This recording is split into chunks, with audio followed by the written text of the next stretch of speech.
Have you taken a large home loan? Or did you put your savings in stocks, mutual funds or bonds? If not, then you can relax. But all of us who did are living on borrowed time. This is the story of the greatest financial crisis of our time, the one that is on its way.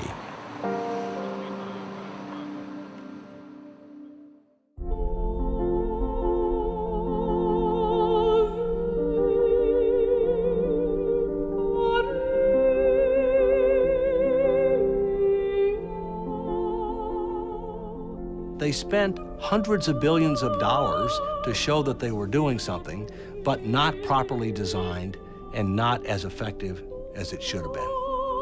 When they start losing money, hey, we got to get back in the game. We got to get those dice rolling again. Hey, let's create another bubble. You think the dot-com bubble was too big? We got a bigger one for you. We'll call it the real estate and the credit. Well, the problem is they never actually cure the crisis, right? They just give alcohol to a drunk. It doesn't sober him up. It just, sets him up for, a bigger hangover. And that's all we've done. And that's all we're trying to do. And so I know at some point you kill the patient, right? At some point you can't drink anymore. It's just the end of it. You reach the end of the ability. And that's where we are. Congress wanted to believe them. Congress wanted an excuse to bail out the auto workers. And the executives gave them just enough political cover to say, well, I'm not really doing this because I want auto worker votes and I'm going to give them a huge amount of money. I'm really doing this for the American economy. The Federal Reserve has cut its key interest rate to the lowest level on record. The federal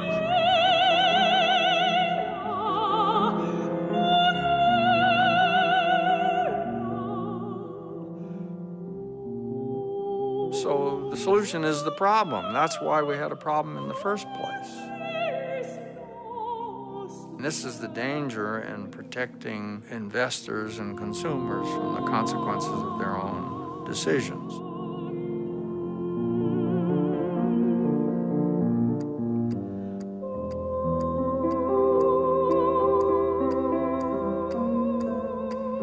We can do it, but we need to do it soon, because the clock is ticking and time is not working in our favor.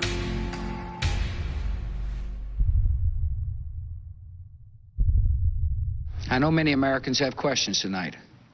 How did we reach this point in our economy? And what does this mean for your financial future? These are good questions, and they deserve clear answers. And they deserve clear answers.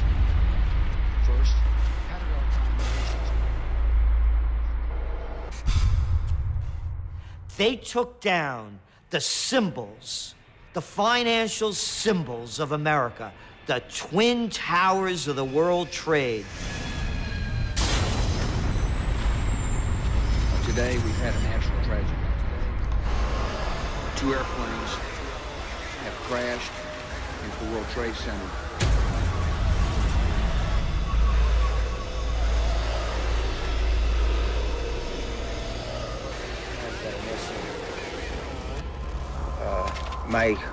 My old company, my old company where I used to work, the whole company's missing.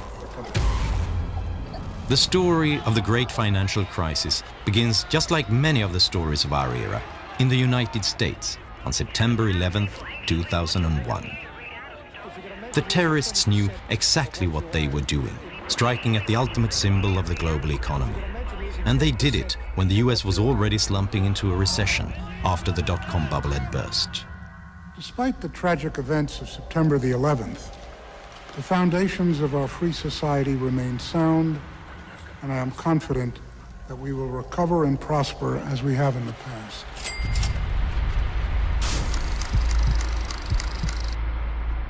In spring 2001, the Federal Reserve started lowering interest rates.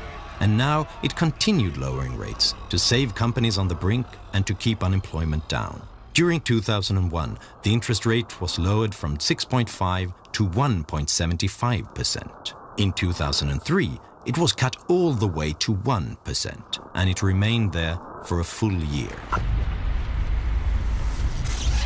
Predicting the panic of 08, the economic 9/11, and the current economic crisis that we're still in was probably one of the easiest forecasts we've ever made in our 30 years of trend forecasting. It was very simple. Gerald Celente lives in Kingston, a few miles north of New York. He's one of the top trend analysts in the US. He has been called a modern Nostradamus. He didn't just predict the current crisis, he also predicted the dot-com bubble and the stock market collapse of 1987. Immediately after 9/11, the President of the United States, George W. Bush, told the people to be good Americans and go out and shop. But how are they going to do it? You're in a recession. The Federal Reserve comes to the rescue. In his memoir, Federal Reserve Chairman Alan Greenspan writes that he knew that low interest rates might cause a bubble. It's party time! Traditionally, central banks remove the punch bowl once the party starts. The interest rate can't remain low for too long, or people will do things they'll regret later. This is one party that just has to turn out right. Well, the purpose of a party is to have fun together. And a successful party needs planning and skill. Greenspan argued that the Fed should never remove the punch bowl, but rather keep refilling it when the party started to peter out. And if things went bad, the Fed would clean up the mess and tend to the hangover. Banks and speculators loved it. Now they could take greater risks than ever before. If they were successful, they could keep the profits. And if they were unlucky, Greenspan would rescue them. Mom was that way. Let me come home crying over something and she'd give me candy every time. When you see the stock market come down and the real estate bubble burst, all that phony wealth is going to evaporate. And all that's going to be left is all the debt that we accumulated to foreigners. Peter Schiff is another analyst who was roundly mocked when he predicted a crisis for the US economy in the midst of the boom. We went on an unprecedented global spending binge. American citizens borrowed and spent trillions of dollars to buy stuff. And that is why we're in so much trouble. It was because we got drunk on all that Fed alcohol. Fed alcohol. Fed alcohol. In a world that was suddenly uncertain, with the country under attack, nothing felt safer than investing in your own home, in the American dream. I do believe in the American dream. I believe there is such a thing as the American dream. Owning a home is a part of that dream. It just is. Right here in America, if you own your own home, you're realizing the American dream. Vernon Smith was awarded the Nobel Prize in Economics in 2002. He received it for his research in experimental economics. In his experiments, he puts economic theories to the test. Smith is an expert on bubbles. If you can buy a home with almost nothing down, then you do well if the prices continue to go up. If it goes down, well, then you have an incentive to walk away from it and let the bank have it. Low interest rates caused a housing bubble. Cheap loans encouraged people to buy more and bigger homes. Housing prices began to rise by 10% a year. So many took out a second mortgage on their old house to fund consumption. You want to go on that vacation? Buy some new clothes? How about put an addition on your house? You don't have the money? How about a home equity loan? That's for you. Let's use your house as a piggy bank. The banks granted loans to almost anyone. Why would you need a decent income to buy a home if you can get rich just living in it? The market even coined the term Nina loans.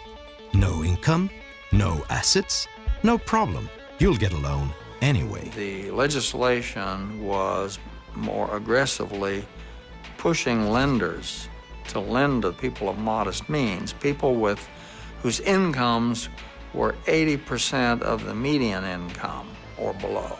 Politicians encouraged this.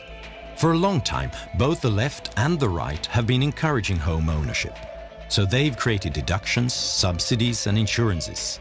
And they created two huge mortgage financing companies, Fannie Mae and Freddie Mac. Their job was to use thousands of billions of dollars to insure loans for people who couldn't get them on the open market. They were government-sponsored enterprises. They had private owners, but they had been created by Congress, and their transactions were guaranteed by the government. So particularly Fannie Mae and Freddie Mac are government-sponsored enterprises, and what it means is they're private, not now maybe, but they're private companies that have special charters from the government. And the thing about government-sponsored enterprises, which is the main thing people are talking about, is a sense that they're guaranteed by the government. First of all, government-sponsored corporations that help create our mortgage system. I introduced two of the leaders here today. They call those people Fannie Mae and Freddie Mac, as well as the federal home loan banks, will increase their commitment to minority markets by more than $440 billion. In the last decade, Fannie Mae and Freddie Mac have donated more than $200 million to politicians in Washington. Enterprise-sponsored government. I asked the former Freddie Mac chief economist what they got for their money. I don't know. I mean, that's a tougher question. No, they had a pretty good charter. They were regulated in a spotty way. In many ways, the regulatory structure wasn't that bad, but it was the case that the regulatory structure was a compromise. It wasn't a treasury, it wasn't a housing, really. It was somewhere in between. You know, there was a huge moral hazard courtesy of the government in the mortgage market. When the government, through Fannie and Freddie, started to guarantee mortgages, then the lenders were no longer worried about getting their money back because the government said, we guarantee it. And so that's why I've proposed and urged Congress to fully fund the American Dream Down Payment Fund. This will use money, taxpayers' money, to help a qualified low-income buyer make a down payment. Well, greed has to be balanced with a certain amount of fear, and that's what down payment rules are all about, and amortization rules, is to keep people from carried away by, as you say, the greed of expecting to become rich by buying a home and reselling it at a higher price. And that's important. If one of the barriers to home ownership is the inability to make a down payment, and if one of the goals is to increase home ownership, it makes sense to help people pay that down payment. This is the problem, the moral hazard. We gave a moral hazard to home buyers. Once you say that you can buy a home with no down payment, all of a sudden there's no risk to the borrower. He doesn't care if he overpays, because if the house keeps going up, he makes money. If it stops going up, the bank loses the money. You know, we have moral hazards in our banking system. The U.S. government guarantees all bank deposits. Well, what does that mean? That means that depositors don't care what the banks do with their money once they deposit it, because they know the government guarantees it. And the federal government obviously has to play an important role, and we will. We will. I mean, when I lay out a goal, I mean it. Why are they doing that? Why can't we let mortgages be financed in the private sector? The reason is because the private sector would not finance these crazy mortgages, and real estate prices would have to come down to levels that people can actually afford. How can you promote home ownership if people can't afford the home? The big banks dared to make riskier loans because they had started repackaging loans and selling them to others as securities. They sold them to each other, to Fannie Mae and Freddie Mac, and they sold them to Norway, to Germany, and to China. If the loans turned bad, someone else would end up with a hot potato. I guess we're a little early. What do you want to do? Anything but inspect this temple of capitalism. Oh, Nick. Look at them. Their eyes popping out of their heads, drooling over the very things that are taking away their jobs. Now, Nick, don't get all excited. My family think that America is a pretty swell place, and I don't want you to disillusion them. I know. Everybody wanted to buy because the rating agencies that rate securities gave the mortgage-backed bonds their highest rating. They promised huge payoffs at near zero risk. The rating agencies thought that house prices would just keep rising. And then there was that minor detail that the rating agencies were being paid by the sellers of the securities. And I think the process was corrupted. First of all, the government licenses Moody's and Standard & Poor's. So there's only a few companies who are authorized to rate these bonds. So it wasn't really a free market. The government was in bed with Moody's and with Standard & Poor's. But also you had this perverse relationship between Wall Street and the rating agencies where they were paying the rating agencies to rate the products that they were structuring. And so there was, this was an incestuous relationship where they knew if they put bad ratings on them, they wouldn't sell. And if they didn't sell, they wouldn't be making all this money constantly rating them. They were great days, but it was all based on a market on steroids. Loans were cheap enough to keep driving housing prices up. But when interest rates returned to normal levels in 2006, the spell was broken. But for one person, the future was still bright. Ben Bernanke, Alan Greenspan's successor as Federal Reserve Chairman. Tell me, what is the worst case scenario if, in fact, we were to see prices come down substantially across the country? Well, I guess I don't buy your premise. It's a pretty unlikely possibility. We've never had a decline in house prices on a nationwide basis. People could no longer get new loans to pay off the old ones. Those who had been given a mortgage despite a very low income couldn't afford to stay. The prices started falling, making the mortgage-backed securities increasingly worthless. There's not much indication at this point that subprime mortgage issues have spread into the broader mortgage market, which still seems to be healthy. The rating agencies removed the high ratings from the securities. Investors who never looked beyond the ratings suddenly didn't know what they had bought. They didn't know how risky those loans were. Overall, the U.S. economy appears likely to expand at a moderate pace over the second half of 2007, with growth then strengthening a bit in 2008 to a rate close to the economy's underlying trend. The dominoes started falling. Investors stopped buying mortgage-backed securities and refused to lend to those who depended on them. Investment banks like Bear Stearns and Lehman Brothers suddenly couldn't get new loans to stay in business. Fannie Mae and Freddie Mac could no longer hide the disaster. The financial crisis started in a way that is eerily similar to today's situation. It started with an economic crisis in the US and a government that responded decisively. After 9/11 and the dot-com collapse, the US government decided to save the economy by inflating a new bubble. Today, the world is trying to get out of the financial crisis by inflating a new bubble. The difference is that this bubble is much bigger.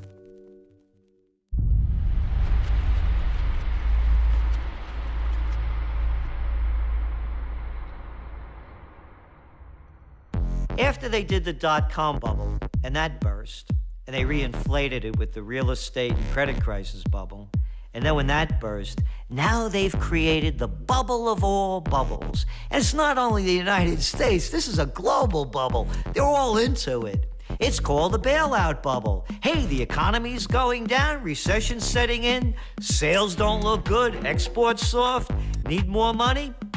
How about we'll call it stimulus packages? And from Australia to the United States, from the UK to China, they're dumping funny money into the system to keep it going. In September of 2008, the US economy is near collapse. Fannie Mae and Freddie Mac have been taken over by the government. On September 15th, giant investment bank Lehman Brothers goes bankrupt after monumental bets on real estate. AIG, the largest insurance company in the world, collapses the next day. Fear sets in. It seems like anyone can fail. Suddenly, banks no longer dare make loans to companies or each other. Experts warn that the economy is about to collapse. This CBS News special report, a presidential address to the nation. From CBS News headquarters in New York, here is Katie Couric. Good evening, everyone. President Bush asked the networks for this television time so he could talk directly to you about a national crisis Some of this country's major financial institutions are in danger of collapsing under the weight of bad mortgages, and that would be devastating for the entire economy. We are in the midst of a serious financial crisis, and the federal government is responding with decisive action.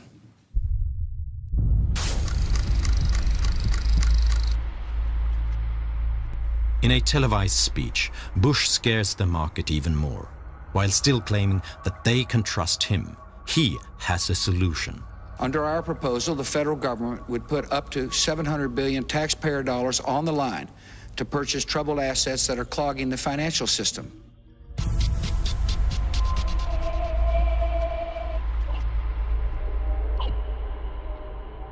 The US government wants to spend huge amount on Wall Street banks to cover their bad deals. Even banks who don't want the money will be forced to take it, so that the public won't know which banks are on the brink of collapse. All those in favor say aye. Opposed say no. The ayes have it. I want to thank the Secretary of the Treasury for working hard with the members. I thank the members for working long hours like they've been doing to come up with a solution that's bipartisan and that'll solve the problem. On October 3rd, Congress approves the biggest financial bailout in history. $700 billion. Around the world, in Germany, Italy, Canada, South Korea and Great Britain, other politicians do the same to save their banks.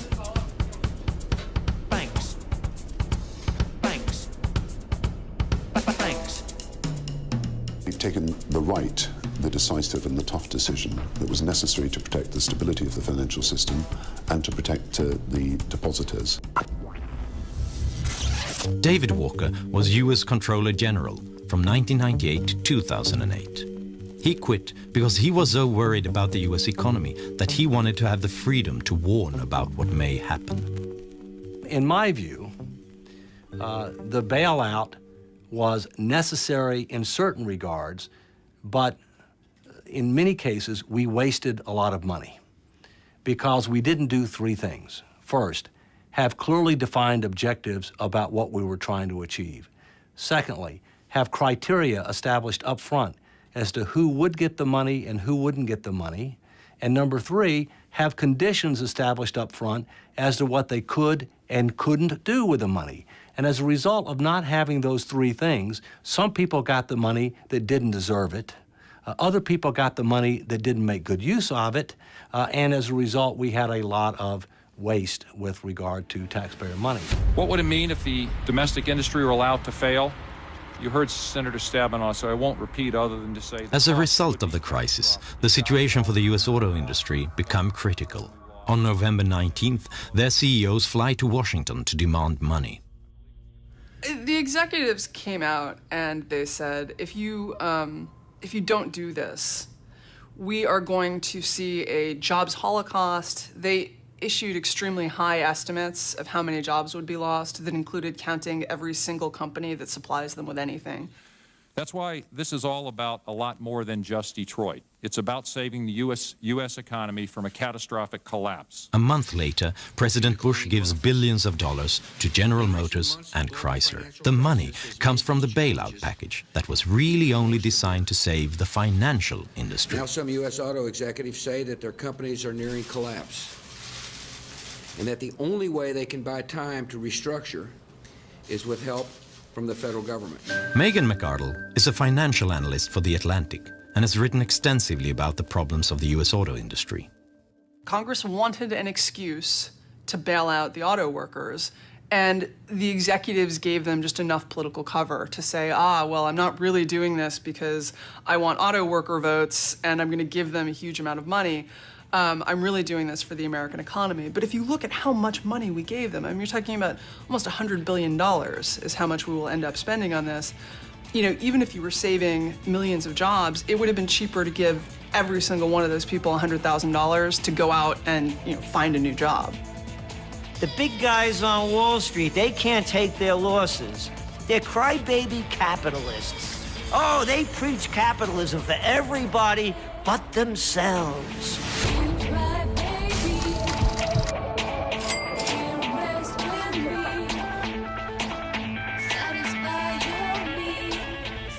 The Federal Reserve has cut its key interest rate to the lowest level on record. Fed Chairman Ben Bernanke and his colleagues also pledged to use all available tools to contain the widening crisis and the longest recession in a quarter century. December 16th, 2008. It is time again to pour alcohol into the punch bowl.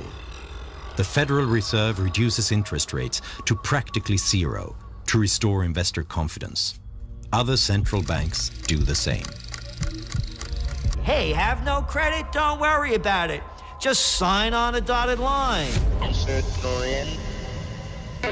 The housing bubble that they inflated blew up with all the carnage and all the bankruptcies. And now what is their solution? Well, gee, let's do the same thing we did before. Instead of having interest rates at 1%, let's have them at 0. And let's buy everything we can. Let's print money and buy mortgages. Let's buy credit card debt, student loans. Let's buy bonds and let's drop money from helicopters to try to get the same risk-taking, excessive gambling on Wall Street. Let's try to convince Americans who are already loaded up on debt to go out and buy more stuff, to go out and go deeper into debt. And if the banks don't want to lend them money, let's make them lend them money. I mean, this is economic, suicide. While the Fed lowers interest rates, President-elect Barack Obama prepares an enormous stimulus package meant to get the U.S. economy going. We are running out of the traditional ammunition that's used in a recession, which is to lower interest rates. They're getting to be about as low as they can go.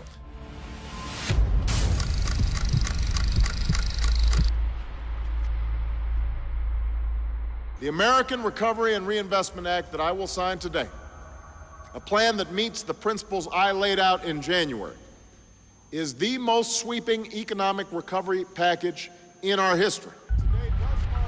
On February 7th, 2009, Obama approves a stimulus package worth $787 billion.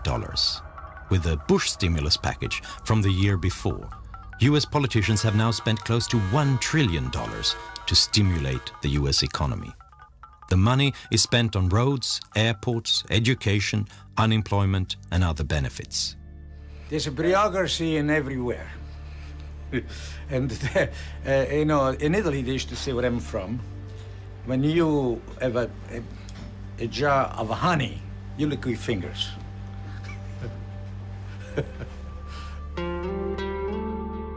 The town of Union is located a few hours from the Canadian border. This is where the computer company IBM got its start and grew to be the biggest in the world. The factories are now empty, but the town has acquired a small town rhythm. So there was surprise when $600,000 from the stimulus package arrived to combat homelessness. On occasion, our police officers may run across someone and they try to, take the person to an area where the individual can get some shelter and get something to eat. But it's not a problem here. This is Rodeo Drive in Beverly Hills, probably the world's most famous upscale shopping district. It was here, for example, that Julia Roberts went shopping in Pretty Woman. Stimulus money has made its way here as well. These streets are to be repaved to the tune of $1 million. Sure, there are potholes in the asphalt. But is this really the economy that needs to be stimulated? We had a $787 billion stimulus bill, but only about 1/3 of it was truly stimulus. By that I mean timely, targeted, and temporary. The other 2/3 were things that people wanted to do, had been wanting to do for a long time, but they didn't want to have to pay for it. They wanted to do it as part of emergency legislation and charge it to the national credit card. The Johnstown, Pennsylvania airport has 3 scheduled flights a day. Other than that, it's quite empty. When you have the flights coming, that's when the people are here. Right. Other than that, it's empty. But one face is everywhere. Congressman John Murtha, the airport's namesake. He's been called the King of Pork and has gotten $200 million for Murtha Airport from Washington. Earlier this year, the airport got a new source of revenue, $800,000 from the stimulus package to repave this backup landing strip. The head of the airport insists that the landing strip is safe. So why does it need doing if it's not a safety issue?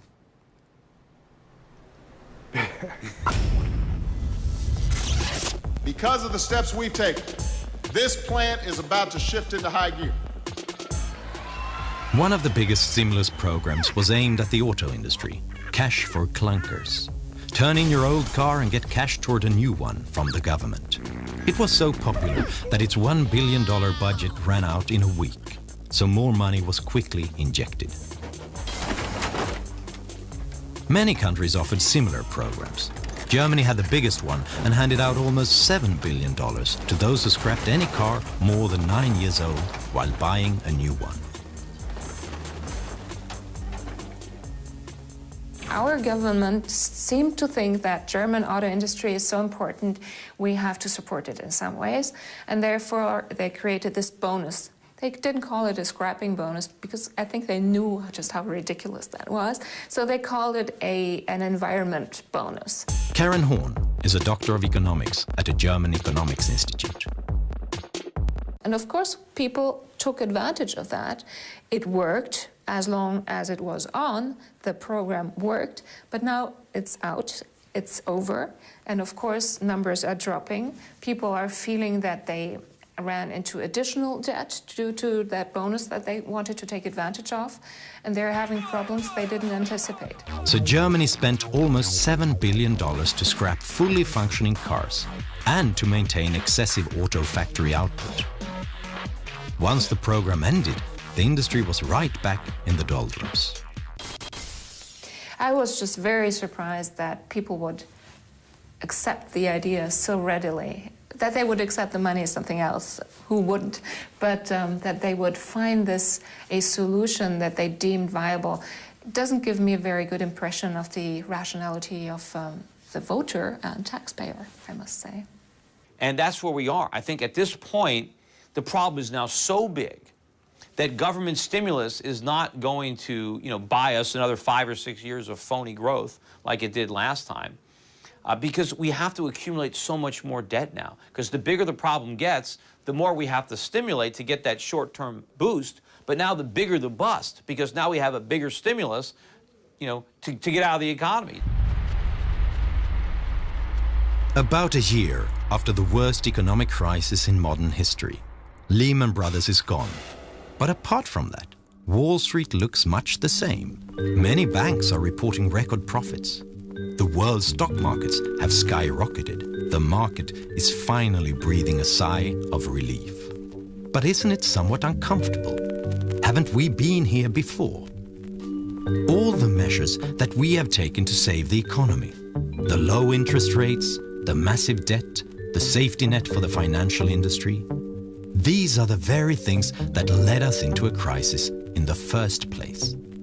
We've been saved from the consequences of one burst bubble by inflating 100 new ones all over the world.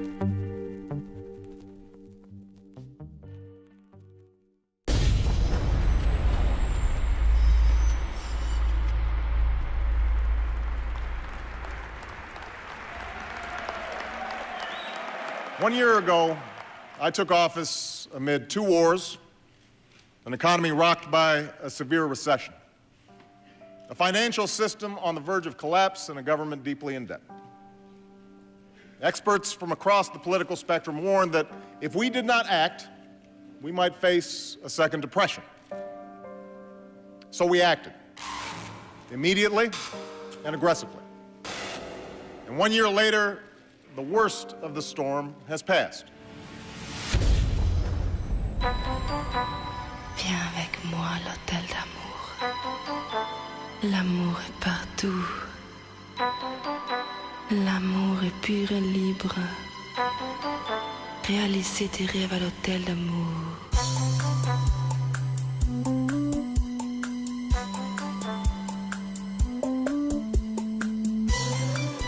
There are positive signs. This is the Hamptons outside New York, a classic playground for Manhattan's elite. a house by the Atlantic like this one costs $30 million. And a hot dog bun with lobster salad costs $18. Fast food, Hampton style. The crisis has made its mark here too. There are fewer private jets at the airport. Instead, the Porsches jostle the Mercedes on the turnpike to New York.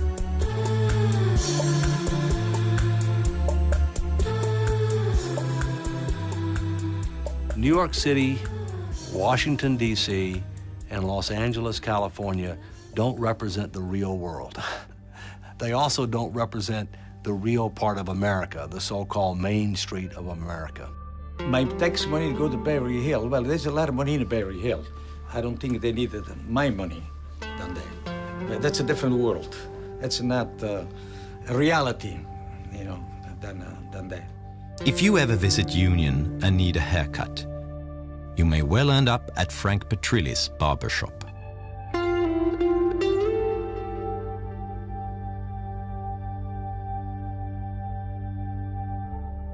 But unfortunately, a lot of people lost their homes because they lost their jobs. And they're not living the life that one time were able to do it. A lot of the young people, especially educated, they try to move, go out of town. But I believe no matter where they go, the situation is the same all over. Where are they going to go? Detroit? Now listen, son. I wasn't going to tell you this, but you're the reason we came here all the way from Indiana. You've heard all the talkers. Now I'm going to show you the doers.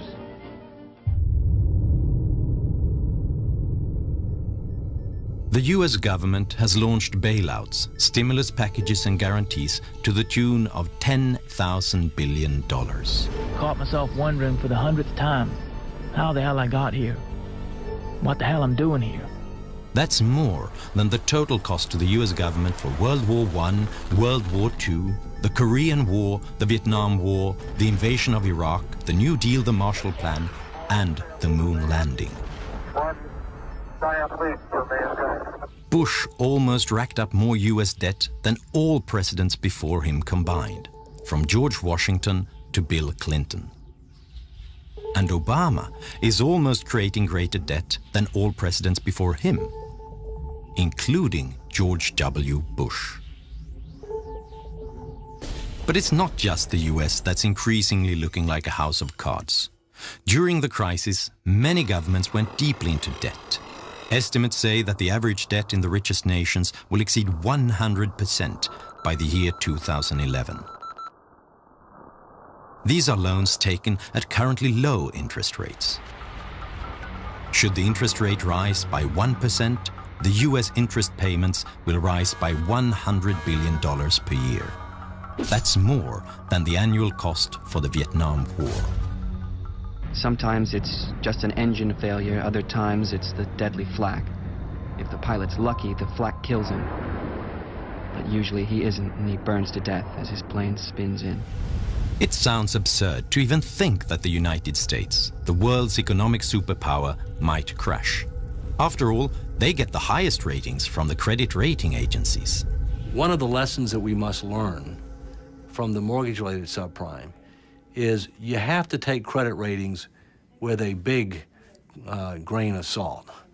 Because as we saw with the mortgage-related securities, they went from AAA rating to junk bond pretty fast once people understood the true situation. Today, the United States is rated AAA, but if it doesn't start taking steps to put its financial house in order, that AAA rating will be lost. It's only a matter of when and how quickly. In September 2008, the bankruptcy of one large investment bank brought the world economy to its knees. The fate of Lehman Brothers raised the question of who was next in line, so everyone avoided doing business with banks. How will the world react if the next entity to declare bankruptcy is a nation? Who is next in line if that were to happen? Some houses of cards have already started falling. This is Iceland, until recently one of the richest nations in the world. When the crisis hit, the Icelandic banks collapsed. The Icelandic stock market crashed, leaving the debt with a small population. For the first time in 50 years, this peaceful country saw riots.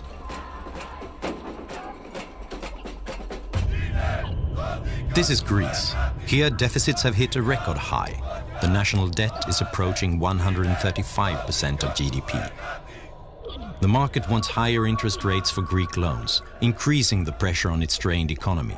It seems like the Greek government needs a bailout to avoid collapse. Italy, Spain, Portugal, and Great Britain are other EU nations with similar problems. What about my country, Sweden? The country's finances are fairly robust. Our national debt and deficit are lower than that of most nations. But Sweden is highly dependent on the world economy. More than half of our prosperity is based on exports. When other countries crash, we get hit almost as hard. And Swedish housing prices have risen during the crisis, despite the recession and despite rising unemployment. But because of low interest rates and a government mortgage company, SBAB, making loans easier to get. Swedes have never carried more debt in relation to their income. Doesn't all of this sound very familiar? We have new bubbles everywhere, so I am pretty worried about what's going to happen. If you don't want bubbles to burst, then don't blow them up in the first place, because all bubbles burst. If enough things can go wrong, some of them probably will. The question is just which needle will burst this bubble? Will it be new credit losses as banks take on greater risks, knowing that the government considers them too big to fail? Or falling stock prices as interest rates rise and the steroids wear off? Will it be the Chinese economy overheating? Or will it be a collapse of confidence in the US dollar?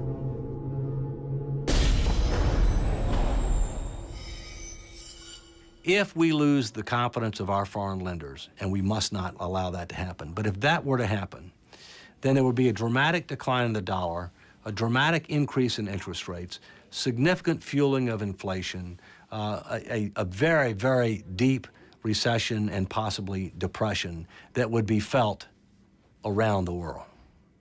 We must not allow that to happen. When the next bubble bursts, you cannot use the same emergency measures. You can't lower interest rates that are already at rock bottom.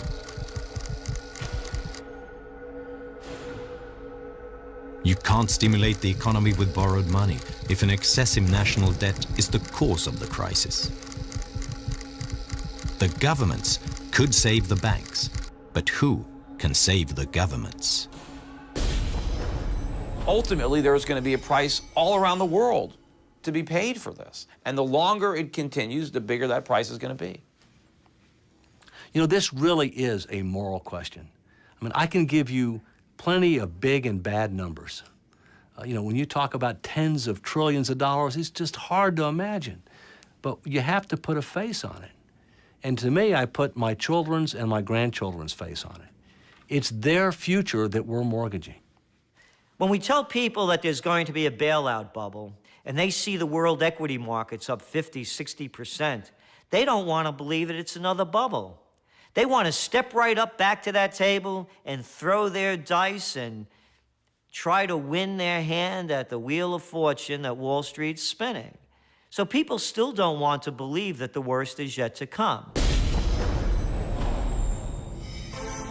It's easy to think of these predictions as much too gloomy. But that is exactly what people said the last time. When these experts predicted the 2008 financial crisis, they were laughed at in the media. You guys are deluding yourself.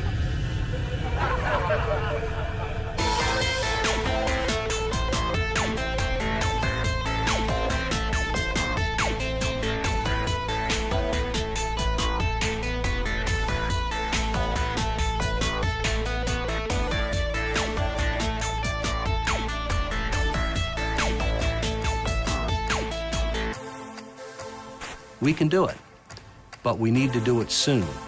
because the clock is ticking and time is not working in our favor.